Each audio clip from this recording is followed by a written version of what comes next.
सतनाम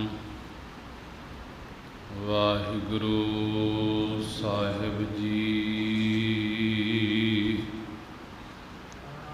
सतनाम वाहिगुरु साहिब जी। हूँ आया दूरों चल कै मैं तकी तो सरणाए जियो। मैं आशा रखी चित में मेरा सबो दुख गवाए जियो। कृपा करो दीन के दाते मेरा गुण अवगुण ना विचारो कोई। माटी का क्या धोपै स्वामी मानस की गत एही। जे तू तुठा कृपा निधान ना दूजा वेखाल। इहा पाई मूँ दातड़ी नित हिरदै रखा संभाल। सतनाम वाहिगुरु साहिब जी। गौड़ी 52 अखरी महला पंजवा। इक ओंकार सतगुर प्रसाद।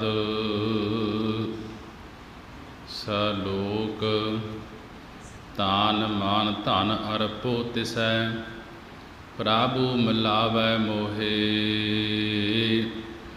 नानक भ्रम भौ काटियै चूकै जम की जोहे।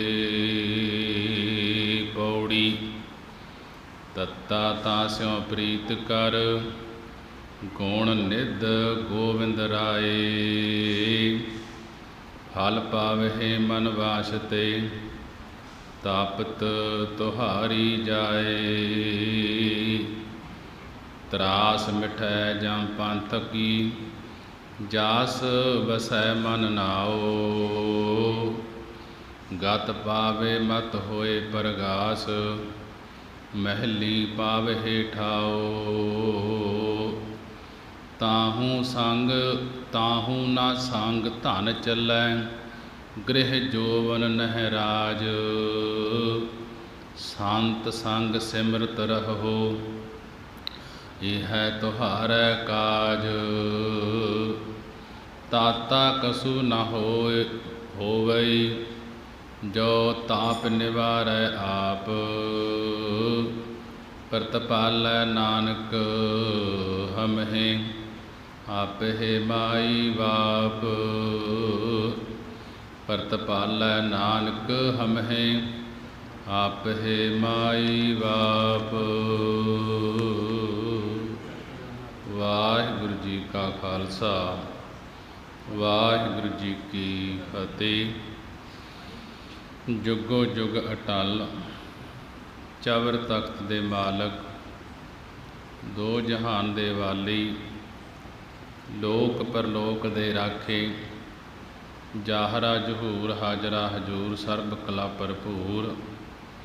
जागदी जोत धन धन धन साहिब श्री गुरु ग्रंथ साहिब महाराज जी। साहिब श्री गुरु ग्रंथ साहिब महाराज जी का कोटान कोट शुकराना है कि गुरु ने बड़ी ही रहमत कृपा की है संगतां नूं। अमृत वेले दे खुले दर्शन दीदारे बख्शे हन आओ।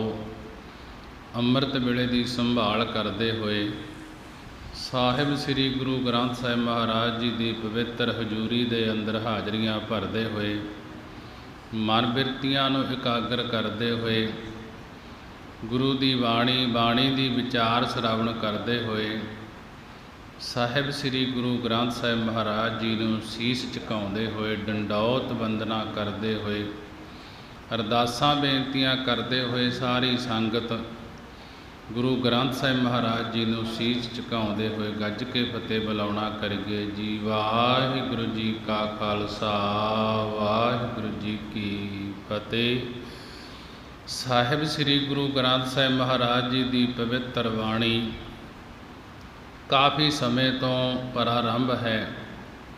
गुरु ग्रंथ साहिब महाराज जी की ਬਾਣੀ ਗੌੜੀ ਰਾਗ ਦੇ ਅੰਦਰ 52 ਅੱਖਰੀ ਦੇ ਅੰਦਰ ਮਹੱਲਾ ਪੰਜਵਾਂ, ਪੰਜਵੇਂ ਪਾਤਸ਼ਾਹ ਗੁਰੂ ਅਰਜਨ ਦੇਵ ਮਹਾਰਾਜ ਜੀ ਸ਼ਹੀਦਾਂ ਦੇ ਸਰਤਾਜ ਬਾਣੀ ਦੇ ਬੋਹਿਤ ਬਾਣੀ ਦੁਆਰਾ ਸੰਗਤਾਂ ਨੂੰ ਉਪਦੇਸ਼ ਬਖਸ਼ਿਸ਼ ਕਰ ਰਹੇ ਹਨ। ਤਾਨ ਮਾਨ ਧਨ ਅਰਪੋ ਤਿਸੈ। ਮਹਾਰਾਜ ਜੀ ਗੁਰੂ ਅਰਜਨ ਦੇਵ ਜੀ ਕਥਨ ਕਰਦੇ ਹਨ ਕਿ ਮੈਂ ਉਸ ਸਤਿਗੁਰਾਂ ਨੂੰ ਆਪਣਾ ਤਨ ਸਰੀਰ ਤੇ ਮਨ ਅੰਤਸ ਕਰਨ ਅੰਦਰ ਭਾਵ ਹਿਰਦਾ ਧਨ ਦੌਲਤ ਅਰਪਣਾ ਕਰਾਂ। ਪ੍ਰਭੂ ਮਿਲਾਵੈ ਮੋਹੇ ਕਿ ਜੋ ਮੇਰੇ ਤਾਈਂ ਪ੍ਰਭੂ ਪਰਮੇਸ਼ਰ ਨੂੰ ਮਿਲਾ ਦੇਵੇ। ਗੁਰੂ ਅਰਜਨ ਦੇਵ ਮਹਾਰਾਜ ਜੀ ਕਹਿਣ ਲੱਗੇ ਮੈਂ ਉਸ ਸਤਿਗੁਰਾਂ ਨੂੰ ਆਪਣਾ ਸਰੀਰ, ਆਪਣਾ ਹਿਰਦਾ, ਆਪਣਾ ਮਨ ਅਤੇ ਧਨ ਦੌਲਤ ਅਰਪਣਾ ਕਰਾਂ। ਨਾਨਕ ਭ੍ਰਮ ਭਉ ਕਾਟਿਐ ਚੁਕੈ ਜਮ ਕੀ ਜੋਹੋ। ਸਤਿਗੁਰੂ ਜੀ ਕਥਨ ਕਰਦੇ ਹਨ ਕਿ ਜਿਸ ਕਰਕੇ 5 ਪ੍ਰਕਾਰ ਦਾ ਭਰਮ ਤੇ 7 ਪ੍ਰਕਾਰ ਦਾ ਡਰ ਕੱਟਿਆ ਜਾਵੇਗਾ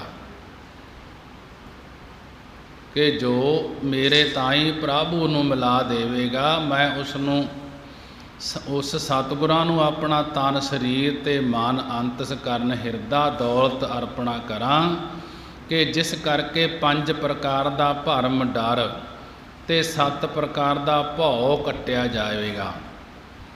ਅਤੇ ਚੁਕੈ ਜਮ ਕੀ ਜੋਹੋ ਜਮਾਂ ਦੀ ਤੱਕਣੀ ਚੁੱਕੀ ਜਾਵੇਗੀ, ਭਾਵ ਜਮਾਂ ਦੀ ਤਾੜਨਾ ਦੂਰ ਹੋ ਜਾਏਗੀ। ਗੁਰੂ ਅਰਜਨ ਦੇਵ ਮਹਾਰਾਜ ਜੀ ਨੇ ਸ਼ਲੋਕ ਦੇ ਅੰਦਰ ਬੜੇ ਹੀ ਵਿਸਥਾਰ ਦੇ ਨਾਲ ਸਮਝਾਉਣਾ ਕੀਤਾ ਹੈ। ਗੁਰੂ ਅਰਜਨ ਦੇਵ ਮਹਾਰਾਜ ਜੀ ਸਮਝਾ ਰਹੇ ਹਨ ਪ੍ਰਭੂ ਮਿਲਾਵੈ ਮੋਹੇ, ਜੋ ਮੋਹੇ ਮੇਰੇ ਤਾਈਂ ਪ੍ਰਭੂ ਪਰਮੇਸ਼ਰ ਨੂੰ ਮਿਲਾ ਦੇਵੇ। ਤਨ ਮਨ ਧਨ ਅਰਪੋ ਤਿਸੈ, ਮੈਂ ਉਸ ਸਤਿਗੁਰਾਂ ਨੂੰ ਆਪਣਾ ਤਾਨ ਸਰੀਰ, ਆਪਣਾ ਮਾਨ ਅੰਤਸ ਕਰਨ ਹਿਰਦਾ ਤੇ ਦੌਲਤ ਅਰਪਣਾ ਕਰਾਂ। ਨਾਨਕ ਭ੍ਰਮ ਭਉ ਕਾਟਿਐ ਚੁਕੈ ਜਮ ਕੀ ਜੋਹੋ। ਸਤਿਗੁਰੂ ਜੀ ਸਮਝਾ ਰਹੇ ਹਨ ਕਿ ਪਰਮੇਸ਼ਰ ਦੇ ਨਾਲ ਮਿਲਣ ਕਰਕੇ 5 ਪ੍ਰਕਾਰ ਦਾ ਡਰ ਅਤੇ 7 ਪ੍ਰਕਾਰ ਦਾ ਜਿਹੜਾ ਭਉ ਹੈ ਉਹ ਕੱਟਿਆ ਜਾਵੇਗਾ ਅਤੇ ਜਮਾਂ ਦੀ ਤੱਕਣੀ ਮੁੱਕ ਜਾਏਗੀ। ਜੋ ਜਮ 24 ਘੰਟੇ ਤੱਕਦੇ ਰਹਿੰਦੇ ਹਨ ਕਿ ਕਦੋਂ ਸਮਾਂ ਪੂਰਾ ਹੋਵੇ ਇਸ ਦੀ ਜੀਵ ਆਤਮਾ ਨੂੰ ਲਿਜਾਈਏ, ਉਹ ਵੀ ਫਿਰ ਡਰ ਚੱਕਿਆ ਜਾਏਗਾ, ਉਹ ਉਹਨਾਂ ਦੀ ਤਾੜਨਾ ਵੀ ਚੱਕੀ ਜਾਏਗੀ। ਗੁਰੂ ਅਰਜਨ ਦੇਵ ਮਹਾਰਾਜ ਜੀ ਪੌੜੀ ਦੇ ਅੰਦਰ ਸਮਝਾ ਰਹੇ ਹਨ, ਤੱਤੇ ਅੱਖਰ ਦੁਆਰਾ ਕਥਨ ਕਰਦੇ ਹਨ ਤੱਤਾ ਤਾਂ ਸਿਉ ਪ੍ਰੀਤ ਕਰ ਗੌਣ ਨਿਧ ਗੋਬਿੰਦ ਰਾਏ। ਮਹਾਰਾਜ ਜੀ ਗੁਰੂ ਅਰਜਨ ਦੇਵ ਜੀ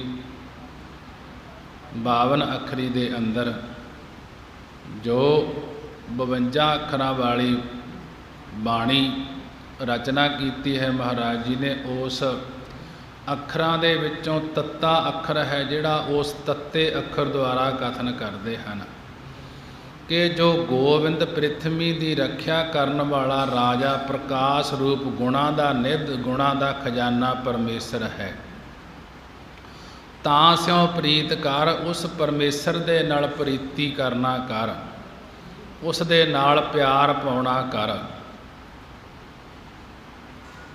ਤੱਤਾ ਤਾਂ ਸਿਉ ਪ੍ਰੀਤ ਕਰ ਗੁਣ ਨਿਧ ਗੋਬਿੰਦ ਰਾਏ, ਕਿ ਤੱਤੇ ਅੱਖਰ ਦੁਆਰਾ ਕਥਨ ਕਰਦੇ ਹਨ ਜੋ ਗੋਬਿੰਦ ਗੋ ਧਰਤੀ ਬਿੰਦ ਪਾਲਣਾ ਕਰਨ ਵਾਲਾ, ਜੋ ਰੱਖਿਆ ਕਰਨ ਵਾਲਾ ਰਾਏ ਹੁੰਦਾ, ਰਾਜਾ ਪ੍ਰਕਾਸ਼ ਰੂਪ ਗੁਣਾਂ ਦਾ ਨਿਧ ਖਜ਼ਾਨਾ ਪਰਮੇਸ਼ਰ ਹੈ।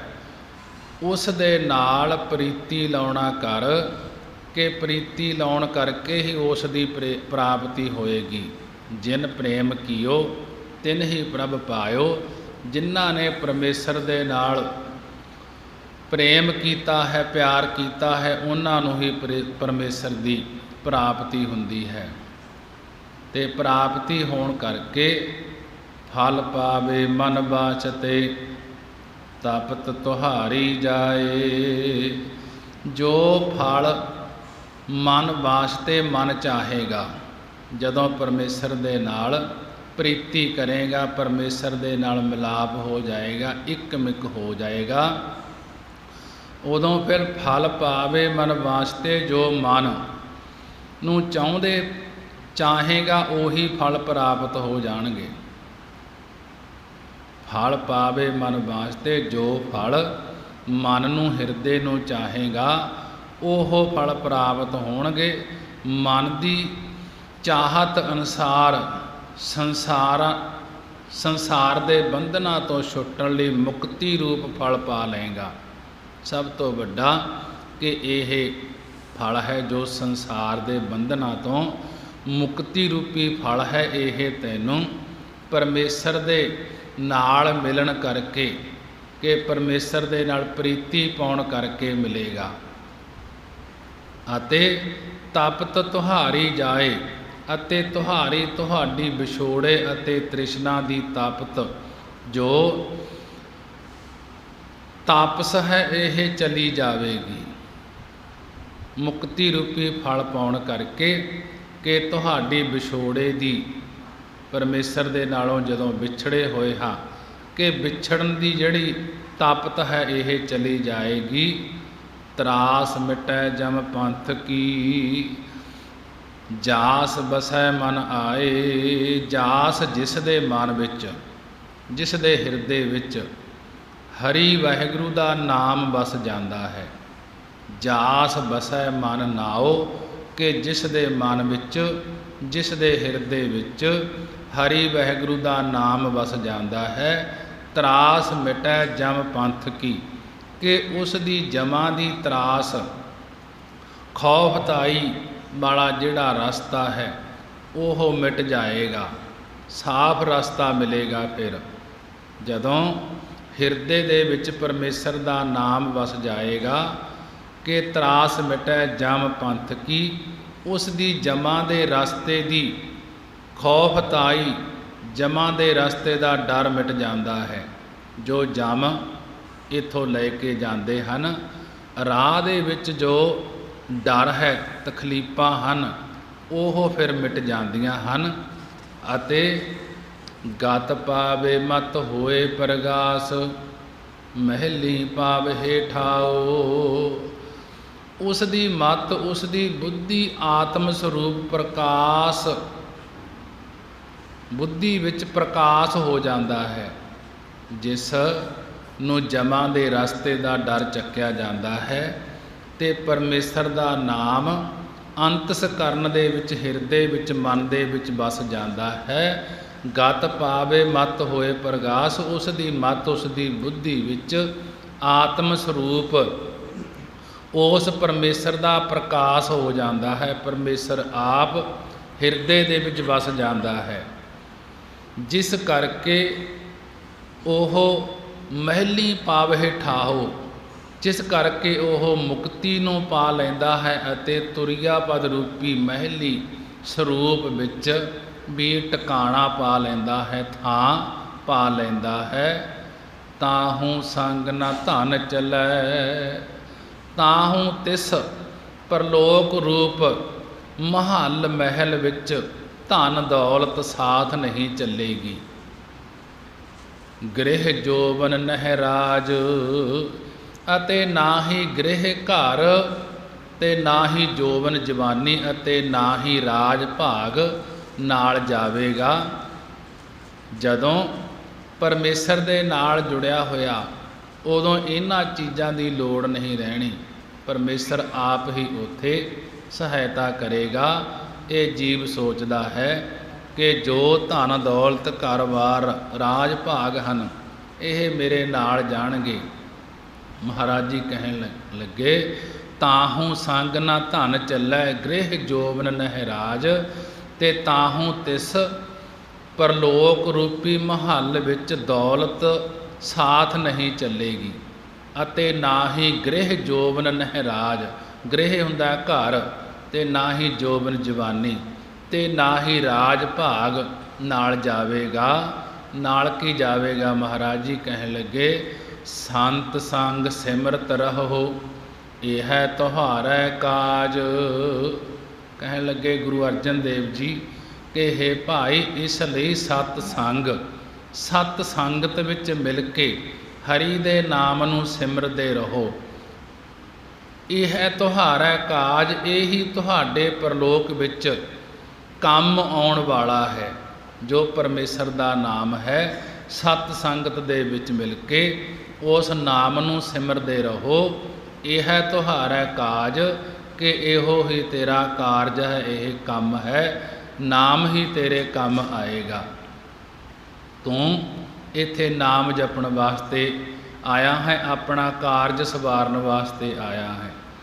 ਕਿ ਮਨੁੱਖਾ ਜਨਮ ਦਾ ਲਾਹਾ ਇਹੋ ਹੈ ਕਿ ਆਪਣਾ 84 ਲੱਖ ਦਾ ਗੇੜ ਕੱਟਿਆ ਜਾਵੇ। ਅਤੇ ਮਨੁੱਖਾ ਜਨਮ ਦਾ ਜੋ ਲਾਹਾ ਹੈ ਕਿ 84 ਲੱਖ ਜੂਨਾਂ ਤੋਂ ਗੇੜ ਕੱਟਣ ਦਾ ਲਾਹਾ ਮਿਲਿਆ ਹੈ, ਇਹ ਵਾਰੀ ਮਿਲੀ ਹੈ। ਗੋਬਿੰਦ ਮਿਲਣ ਕੀ ਇਹ ਤੇਰੀ ਵਰੀਆ, ਕਿ ਤੈਨੂੰ ਇਹ ਵਰੀਆ ਵਾਰੀ ਮਿਲੀ ਹੈ ਪਰਮੇਸ਼ਰ ਦੇ ਨਾਲ ਮਿਲਣ ਦੀ। ਇਸ ਮਨੁੱਖਾ ਦੇਹੀ ਦੇ ਵਿੱਚ ਤੂੰ ਆਪਣਾ ਜਿਹੜਾ ਜਨਮ ਮਰਨ ਹੈ ਉਹ ਕੱਟ ਲੈ। ਅਗਲੇ ਪੰਗਤੀਆਂ ਦੇ ਵਿੱਚ ਮਹਾਰਾਜ ਜੀ ਕਥਨ ਕਰਦੇ ਹਨ, ਤਾਤਾ ਕਛੂ ਨਾ ਹੋਈ ਹੈ, ਜੋ ਤਾਪ ਨਿਵਾਰੈ ਆਪ। ਮਹਾਰਾਜ ਜੀ ਕਹਿਣ ਲੱਗੇ, ਜਦੋਂ ਤੁਹਾਡੇ ਅੰਦਰ ਕੁਝ ਵੀ ਤਾਤਾ, ਕੁਝ ਵੀ ਈਰਖਾ ਨਹੀਂ ਹੋਵੇਗੀ, ਜੋ ਤਾਪ ਨਿਵਾਰੈ ਆਪ, ਜਦੋਂ ਆਪ ਪਰਮੇਸ਼ਰ ਨੇ ਕਿਰਪਾ ਕਰਕੇ ਸਾਰੇ ਤਾਪ, ਸਾਰੇ ਸੰਤਾਪ ਨਿਵਰਤ ਕਰ ਦਿੱਤੇ, ਫਿਰ ਤੁਹਾਡੇ ਅੰਦਰ ਕੋਈ ਵੀ ਈਰਖਾ ਨਹੀਂ ਹੋਵੇਗੀ। ਪ੍ਰਤਪਾਲੈ ਨਾਨਕ ਹਮਹਿ ਆਪਹਿ ਮਾਈ ਬਾਪ। ਪ੍ਰਤਪਾਲੈ ਨਾਨਕ ਹਮਹਿ, ਸਤਿਗੁਰੂ ਜੀ ਕਥਨ ਕਰਦੇ ਹਨ ਕਿ ਉਹ ਪਰਮੇਸ਼ਰ ਆਪ ਹੀ ਮਾਈ ਬਾਪ, ਮਾਤਾ ਪਿਤਾ ਦੀ ਨਿਆਈ। ਹਮਹਿ ਹੁੰਦਾ ਤਮਾਮ ਭਾਵ ਸਾਰਿਆਂ ਪ੍ਰਤੀ ਪਾਲਣਾ ਕਰਨ ਵਾਲਾ ਹੈ ਪਰਮੇਸ਼ਰ। ਆਪ ਹੀ ਮਾਈ ਮਾਤਾ ਦੀ ਨਿਆਈ ਉਪਾਦਾਨ ਕਾਰਨ ਹੈ, ਆਪ ਹੀ ਪਿਤਾ ਦੀ ਨਿਆਈ ਨਿਮਿਤ ਕਾਰਨ ਹੈ। ਕਿ ਉਹ ਕਰਨ ਕਰਾਉਣ ਵਾਲਾ ਸਭ ਕੁਝ ਪਰਮੇਸ਼ਰ ਹੈ, ਆਪ ਹੀ ਪਾਲਣਾ ਕਰਦਾ ਹੈ ਅਤੇ ਆਪ ਹੀ ਜੀਵਾਂ ਦੀ ਲਯਤਾ ਕਰਦਾ ਹੈ, ਆਪ ਹੀ ਜੀਵਾਂ ਦੀ ਉਤਪਤੀ ਕਰਦਾ ਹੈ। ਉਹ ਪਰਮੇਸ਼ਰ ਫਿਰ ਬੱਚਿਆਂ ਦੀ ਤਰ੍ਹਾਂ, ਜਿਵੇਂ ਬੱਚਿਆਂ ਨੂੰ ਮਾਤਾ ਪਿਤਾ ਪਾਲਦੇ ਹਨ, ਉਹ ਮਾਤਾ ਪਿਤਾ ਦੇ ਤਰ੍ਹਾਂ ਸਾਰੇ ਸੰਸਾਰੀ ਜੀਵਾਂ ਨੂੰ ਪਾਲ ਰਹੇ ਹਨ, ਪਾਲਣਾ ਕਰ ਰਹੇ ਹਨ। ਅਗਲੇ ਸ਼ਲੋਕ ਦੇ ਵਿੱਚ ਗੁਰੂ ਅਰਜਨ ਦੇਵ ਮਹਾਰਾਜ ਜੀ ਨੇ ਬੜੇ ਹੀ ਵਿਸਥਾਰ ਦੇ ਨਾਲ ਗੁਰਬਾਣੀ ਦੁਆਰਾ ਉਪਦੇਸ਼ ਬਖਸ਼ਿਸ਼ ਕੀਤਾ ਹੈ। ਸਲੋਕ ਥਾਕੇ ਬਹੁ ਵਿਦ ਘਾਲ ਤੇ, ਤ੍ਰਿਪਤ ਨਾ ਤ੍ਰਿਸ਼ਨਾ ਲਾਥ, ਸੰਚ ਸੰਚ ਸਾਕਤ ਮੂਏ, ਨਾਨਕ ਮਾਇਆ ਨਾ ਸਾਥ। ਗੁਰੂ ਅਰਜਨ ਦੇਵ ਜੀ ਸ਼ਲੋਕ ਦੇ ਅੰਦਰ ਉਪਦੇਸ਼ ਬਖਸ਼ਿਸ਼ ਕਰ ਰਹੇ ਹਨ। ਥਾਕੇ ਬਹੁ ਵਿਦ ਘਾਲ ਤੇ, ਕਿ ਮਨਮੁਖ ਲੋਕ, ਆਪਣੇ ਮਨ ਦੇ ਪਿੱਛੇ ਚੱਲਣ ਵਾਲੇ ਲੋਕ ਮਾਇਆ ਦੀ ਪ੍ਰਾਪਤੀ ਵਾਸਤੇ ਬਹੁਤ ਤਰੀਕਿਆਂ ਦੀ ਘਾਲ ਤੇ ਕਮਾਈ ਕਰਕੇ ਥੱਕ ਗਏ ਹਨ। ਥਾਕੇ ਬਹੁ ਵਿਦ ਘਾਲ ਤੇ, ਕਿ ਮਨਮੁਖ ਲੋਕ ਮਾਇਆ ਦੀ ਪ੍ਰਾਪਤੀ ਵਾਸਤੇ ਬਹੁਤ ਤਰੀਕਿਆਂ ਦੀ ਕਮਾਈ ਕਰਕੇ ਥੱਕ ਗਏ ਹਨ। ਉਹਨਾਂ ਨੂੰ ਫੇਰ ਵੀ ਤ੍ਰਿਪਤ ਨਾ ਤ੍ਰਿਸ਼ਨਾ ਲਾਥ, ਉਹਨਾਂ ਨੂੰ ਫੇਰ ਵੀ ਤ੍ਰਿਪਤ ਰੱਜ ਨਹੀਂ ਆਉਂਦਾ। ਕਿੰਨੀ ਹੀ ਮਾਇਆ ਇਕੱਠੀ ਕਰ ਲੈਣ ਕਿ ਜਿਹੜੇ ਆਪਣੇ ਮਨ ਦੇ ਪਿੱਛੇ ਚੱਲਣ ਵਾਲੇ ਹਨ, ਮਾਇਆ ਦੀ ਪ੍ਰਾਪਤੀ ਵਾਸਤੇ ਬਹੁਤ ਤਰੀਕਿਆਂ ਨਾਲ ਕਮਾਈ ਕਰਦੇ ਹਨ, ਕਮਾਈ ਕਰਦੇ ਵੀ ਥੱਕ ਜਾਂਦੇ ਹਨ, ਫੇਰ ਵੀ ਤ੍ਰਿਪਤ ਨਾ ਤ੍ਰਿਸ਼ਨਾ ਲਾਥ, ਫੇਰ ਵੀ ਤ੍ਰਿਪਤ ਰੱਜ ਨਹੀਂ ਆਉਂਦਾ। ਮਾਇਆ ਕਿੰਨੀ ਵੀ ਇਕੱਠੀ ਕਰ ਲੈਣ ਅਤੇ ਨਾ ਹੀ ਲਾਲਚ ਦੀ ਭੁੱਖ ਲੱਥਦੀ ਹੈ, ਉਹ ਵੀ ਨਹੀਂ ਲੈਂਦੀ। ਇਤਨਾ ਲਾਲਚ ਵਧਿਆ ਰਹਿੰਦਾ ਹੈ ਜਦ ਜੀਵ ਕੱਲੀ ਮਾਇਆ ਦੇ ਪਿੱਛੇ ਪੈ ਜਾਂਦਾ ਹੈ। ਤ੍ਰਿਸ਼ਨਾਲੂ ਦੀ ਤ੍ਰਿਸ਼ਨਾ ਨਹੀਂ ਲੈਂਦੀ, ਜਿਹੜਾ ਮਾਇਆ ਦੀ ਤ੍ਰਿਸ਼ਨਾ ਦੇ ਵਿੱਚ ਲੱਗਿਆ ਰਹਿੰਦਾ ਹੈ। ਸੰਚ ਸੰਚ ਸਾਕਤ ਮੂਏ, ਨਾਨਕ ਮਾਇਆ ਨਾ ਸਾਥ। ਗੁਰੂ ਅਰਜਨ ਦੇਵ ਮਹਾਰਾਜ ਜੀ ਸਮਝਾ ਰਹੇ ਹਨ ਕਿ ਸਾਖਤ ਪੁਰਸ਼, ਮਨਮੁਖ ਪੁਰਸ਼ ਮਾਇਆ ਨੂੰ ਸੰਚ ਸੰਚ ਇਕੱਠੀ ਹੀ ਇਕੱਠੀ ਕਰਦੇ ਮੂਏ ਮਰ ਗਏ ਹਨ। ਪਰ ਮਾਇਆ ਨਾ ਸਾਥ, ਮਾਇਆ ਕਿਸੇ ਦੇ ਨਾਲ ਨਹੀਂ ਜਾਂਦੀ। ਸੰਚ ਸੰਚ ਸਾਖਤ ਮੂਏ, ਨਾਨਕ ਮਾਇਆ ਨਾ ਸਾਥ। ਸਤਿਗੁਰੂ ਜੀ ਕਥਨ ਕਰਦੇ ਹਨ ਕਿ ਸਾਖਤ ਪੁਰਸ਼, ਮਨਮੁਖ ਪੁਰਸ਼, ਆਪਣੇ ਮਨ ਦੇ ਪਿੱਛੇ ਚੱਲਣ ਵਾਲੇ ਮਾਇਆ ਨੂੰ ਇਕੱਠੀ ਕਰਦੇ ਕਰਦੇ ਮਰ ਗਏ ਹਨ। ਪਰ ਮਾਇਆ ਕਿਸੇ ਦੇ ਸਾਥ, ਕਿਸੇ ਦੇ ਨਾਲ ਨਹੀਂ ਜਾਂਦੀ। ਪੌੜੀ ਦੇ ਅੰਦਰ ਮਹਾਰਾਜ ਜੀ ਬੜੇ ਹੀ ਵਿਸਤਾਰ ਦੇ ਨਾਲ ਸਮਝਾ ਰਹੇ ਹਨ। ਪਿੱਛੇ ਤੱਤਾ ਅੱਖਰ ਦੇ ਉਪਦੇਸ਼ ਦਿੱਤਾ ਸੀ, ਇਸ ਤੋਂ ਬਾਅਦ ਹੁਣ ਥੱਥੇ ਅੱਖਰ ਦੁਆਰਾ ਸਮਝਾ ਰਹੇ ਹਨ। ਥੱਥਾ ਥਿਰ ਕੋ ਨਹੀਂ, ਕਾਏ ਪਸਾਰੋ ਪਾਵ, ਆਨਕ ਬੰਚ ਬਲ ਛਲ ਕਰੋ, ਮਾਇਆ ਏਕ ਉਪਾਵ।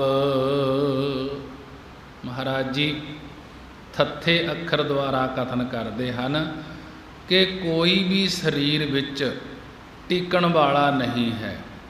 ਥੱਥਾ ਥਿਰ ਕੋ ਨਹੀਂ, ਕਿ ਗੁਰੂ ਅਰਜਨ ਦੇਵ ਮਹਾਰਾਜ ਜੀ ਥੱਥੇ ਅੱਖਰ ਦੁਆਰਾ ਕਥਨ ਕਰਦੇ ਹਨ ਕੋਈ ਵੀ ਸਰੀਰ ਵਿੱਚ ਟਿਕਣ ਵਾਲਾ ਨਹੀਂ ਹੈ। ਇਸ ਕਰਕੇ ਕਾਏ ਪਸਾਰੋ ਭਾਵ, ਇਸ ਵਾਸਤੇ ਵਾਸਨਾ ਰੂਪੀ ਪੈਰ ਪਸਾਰਦੇ ਹੋਂ, ਪਦਾਰਥਾਂ ਰੂਪੀ ਪੈਰ ਪਸਾਰਦੇ ਹੋਂ, ਪਰ ਇਸ ਸਰੀਰ ਦੇ ਵਿੱਚ ਸਦਾ ਰਹਿਣਾ ਨਹੀਂ। ਇੱਕ ਦਿਨ ਜੀਵ ਆਤਮਾ ਨੇ ਇਸ ਦੇ ਵਿੱਚੋਂ ਚਲਿਆ ਜਾਣਾ ਹੈ। ਇਹ ਮਿੱਟੀ ਦੀ ਢੇਰੀ ਹੋ ਜਾਣੀ ਹੈ। ਪਰ ਕਾਹਦੇ ਵਾਸਤੇ ਪਦਾਰਥ ਇਕੱਠੇ ਕਰਨੇ ਹਨ ਤੇ ਕਾਹਦੇ ਵਾਸਤੇ ਇਹ ਵਾਸਨਾ ਰੂਪੀ ਪੈਰ ਪਸਾਰੇ ਹੋਏ ਹਨ। ਅਨਕ ਬੰਚ ਬਲ ਛਲ ਕਰੋ, ਅਨਕ ਅਨੇਕਾਂ ਉਪਾਅ, ਅਨੇਕਾਂ ਯਤਨਾਂ ਦੇ ਵਿੱਚ ਲੱਗ ਕੇ ਮਾਇਆ ਇਕੱਠੀ ਕਰਨ ਦੇ ਯਤਨ ਵਿੱਚ ਬੇਅੰਤ ਠੱਗੀਆਂ ਬਲ ਛਲ ਕਰਦੇ ਹੋ। ਅਨਕ ਬੰਚ ਬਲ ਛਲ ਕਰੋ, ਮਾਇਆ ਏਕ ਉਪਾਵ, ਏਕ ਇੱਕ ਮਾਇਆ ਦੇ ਇਕੱਠੀ ਕਰਨ ਦੇ ਉਪਾਵ ਯਤਨ ਵਿੱਚ ਅਨਕ ਅਨੇਕ ਬੇਅੰਤ ਠੱਗੀਆਂ ਬਲ ਛਲ ਕਰਦੇ ਹੋ। ਥੈਲੀ ਸੰਚੋ ਸ਼ਰਮ ਕਰੋ, ਥਾਕ ਪਰੋ ਗਵਾਰ। ਕਈ ਤਰ੍ਹਾਂ ਦੇ ਸ਼ਰਮ ਕਸ਼ਟ ਕਰਕੇ, ਦੁੱਖ ਦੇ ਕੇ ਮਾਇਆ ਦੀ ਥੈਲੀ, ਮਾਇਆ ਦੀ ਗੁਥਲੀ ਇਕੱਠੀ ਕਰਦੇ ਹੋ, ਮਾਇਆ ਦੀਆਂ ਤਹਿਾਂ ਜੋੜਦੇ ਹੋ। ਪਰ ਥਾਕ ਪਰੋ ਗਵਾਰ, ਪਰ ਹੇ ਗਵਾਰ, ਹੇ ਮੂਰਖ, ਹੇ ਜੀਵੋ, ਅੰਤ ਨੂੰ ਥੱਕ ਪਾਓਗੇ ਮਾਇਆ ਇਕੱਠੀ ਕਰਦੇ ਕਰਦੇ। ਮਨ ਕੈ ਕਾਮ ਨ ਆਵਈ, ਅੰਤੇ ਅਵਸਰ ਬਾਰ। ਜਦੋਂ ਮਨੁੱਖਾ ਸਰੀਰ ਦੇ ਅੰਤੇ ਹੁੰਦੇ ਅਖੀਰਲੇ ਸਮੇਂ ਦੀ ਵਾਰੀ ਆ ਗਈ, ਤਦੋਂ ਪਰਲੋਕ ਵਿੱਚ ਮਾਇਆ ਆਤਮਾ ਦੇ ਕਿਸੇ ਕੰਮ ਨਹੀਂ ਆਵੇਗੀ।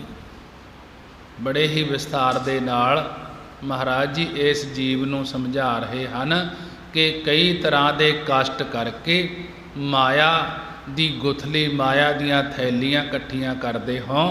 ਪਰ ਹੇ ਗਵਾਰ ਮੂਰਖ ਜੀਵੋ, ਅੰਤ ਨੂੰ ਥੱਕ ਪਾਓਗੇ। ਮਨ ਕੈ ਕਾਮ ਨ ਆਵਈ, ਅੰਤੇ ਅਵਸਰ ਬਾਰ। ਜਦੋਂ ਮਨੁੱਖਾ ਸਰੀਰ ਦੇ ਅਖੀਰਲੇ ਅਵਸਰ ਸਮੇਂ ਦੀ ਵਾਰੀ ਆ ਗਈ ਜਾਣ ਦੀ, ਤਦੋਂ ਪਰਲੋਕ ਵਿੱਚ ਮਾਇਆ ਆਤਮਾ ਦੇ ਕਿਸੇ ਕੰਮ ਨਹੀਂ ਆਵੇਗੀ। ਥਿਤ ਪਾਵੋ ਗੋਵਿੰਦ ਭਜੋ, ਸੰਤਾਂ ਕੀ ਸਿੱਖ ਲੇਹੋ। ਅਖੀਰਲੀਆਂ ਪੰਕਤੀਆਂ ਵਿੱਚ ਮਹਾਰਾਜ ਜੀ ਸਮਝਾ ਰਹੇ ਹਨ ਕਿ ਥਿਤ ਪਾਵੋ ਗੋਵਿੰਦ ਭਜੋ। ਜੇ ਥਿਤ ਹੁੰਦਾ ਇਸਤਤੀ ਪਾਉਣਾ ਕਰੋਗੇ ਕਿ ਇਸ ਮਨ ਨੂੰ ਟਿਕਾਉਣਾ ਚਾਹੁੰਦੇ ਹੋ, ਤਾਂ ਗੋਬਿੰਦ ਦੀ, ਪਰਮੇਸ਼ਰ ਦੀ ਭਗਤੀ ਕਰੋ, ਹਰੀ ਵਾਹਿਗੁਰੂ ਦਾ ਭਜਨ ਸਿਮਰਨ ਕਰੋ। ਜੋ ਧਰਤੀ ਦੀ ਰੱਖਿਆ ਕਰਨ ਵਾਲੇ ਗੋਬਿੰਦ ਪਰਮੇਸ਼ਰ ਵਾਹਿਗੁਰੂ ਹੈ, ਉਸ ਦਾ ਭਜਨ ਸਿਮਰਨ ਕਰਨਾ ਕਰੋ। ਅਤੇ ਸੰਤਾਂ ਕੀ ਸਿੱਖ ਲਿਓ, ਅਤੇ ਜਿਨ੍ਹਾਂ ਨੂੰ ਸਾਸ ਗਰਾਸ ਪਰਮੇਸ਼ਰ ਵਿਸਰਦਾ ਨਹੀਂ, ਉਹ ਸੰਤ ਜਨ ਸਾਧੂ ਜਨ ਹਨ ਕਿ ਉਹਨਾਂ ਦੀ ਸਿੱਖਿਆ ਲੈਣਾ ਕਰੋ। ਅਤੇ ਉਹਨਾਂ ਦੀ ਸਿੱਖਿਆ ਲੈ ਕੇ ਉਸ ਗੋਬਿੰਦ ਦਾ, ਉਸ ਪਰਮੇਸ਼ਰ ਦਾ ਸਿਮਰਨ ਕਰਨਾ ਕਰੋ। ਪ੍ਰੀਤ ਕਰੋ ਸਦ ਏਕ ਸਿਉ, ਹਮੇਸ਼ਾ ਇੱਕ ਹਰੀ ਵਾਹਿਗੁਰੂ ਦੇ ਨਾਲ ਪ੍ਰੀਤੀ ਕਰੋ, ਪ੍ਰੇਮ ਕਰੋ। ਯਾ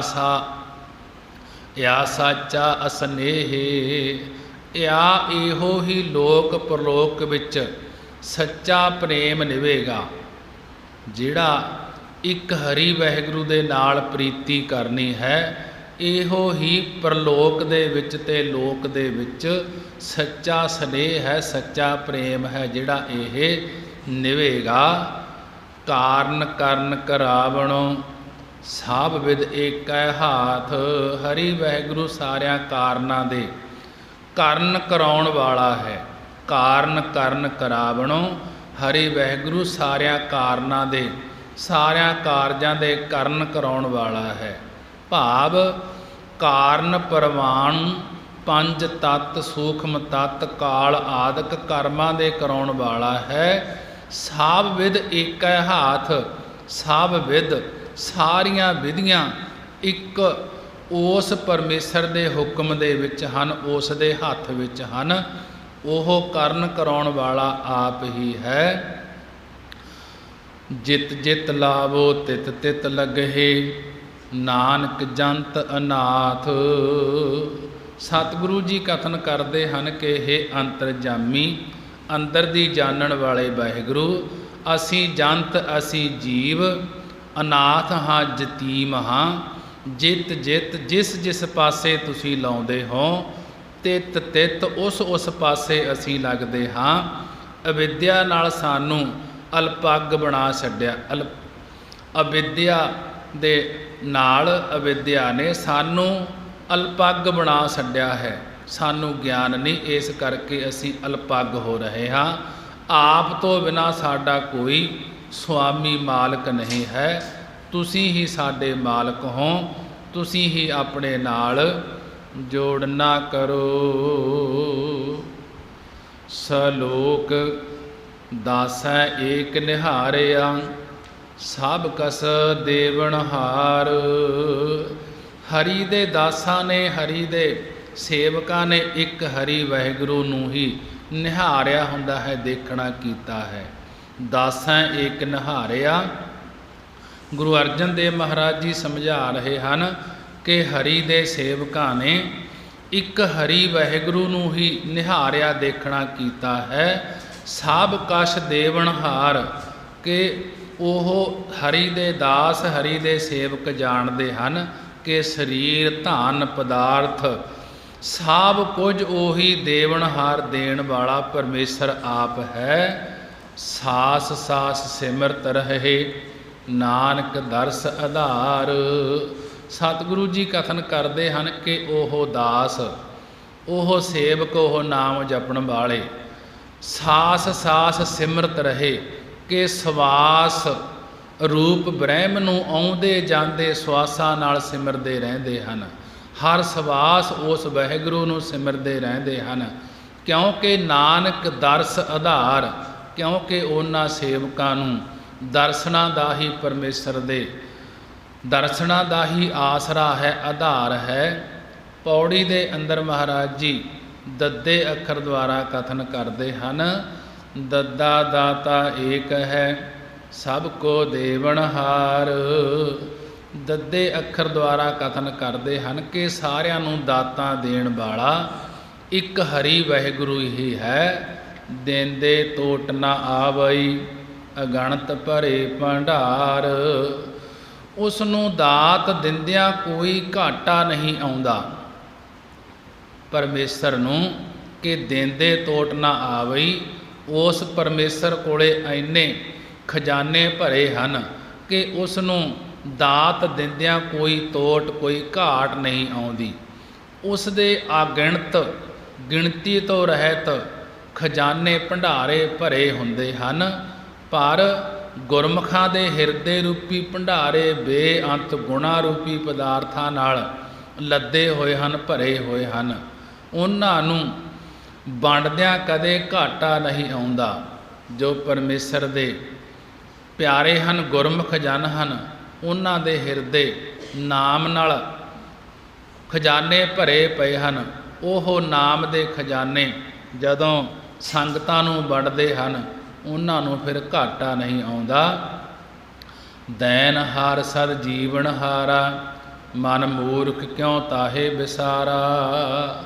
ਦੈਨ ਹਾਰ ਕਿ ਉਹ ਦੈਨ ਹਾਰ ਦੇਣ ਵਾਲਾ, ਹਮੇਸ਼ਾ ਜੀਵਨ ਹਾਰਾ ਜਿਉਣ ਵਾਲਾ ਹੈ।